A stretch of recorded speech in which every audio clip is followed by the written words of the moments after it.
আমরা 2024-এ আমি আমারটা বলি, প্রত্যেকে যার যার স্বপ্ন নিয়ে মাঠে নেমেছিল।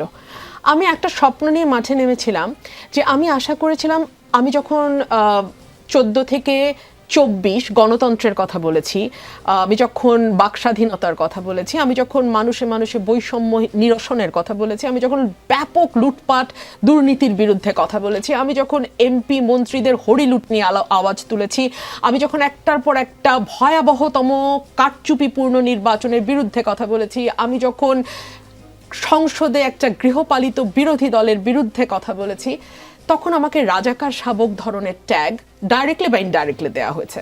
আমাকে অনলাইন অফলাইনে জঘন্য ভাষায় আক্রমণ করা হয়েছে। আমার বাসায় কয়েকবার হামলা হয়েছে। আপনি দেখেছেন যে আমার বিরুদ্ধে 9টি মামলা, তার মধ্যে ডিজিটাল সিকিউরিটি অ্যাক্টের 6টি মামলা এবং খুন, হত্যা, অগ্নিসংযোগ, জাজেস কোয়ার্টারে হামলা ইত্যাদি সংক্রান্ত 3টি মামলা। এগুলো কিন্তু এখনো আছে। আমি এখনো ঠিক জানি না মামলাগুলো কোন অবস্থায় আছে, আমি জামিনে আছি এইটুকু আমি জানি। এগুলো যখন হয়েছে আমার এই কথাগুলো বলবার জন্যে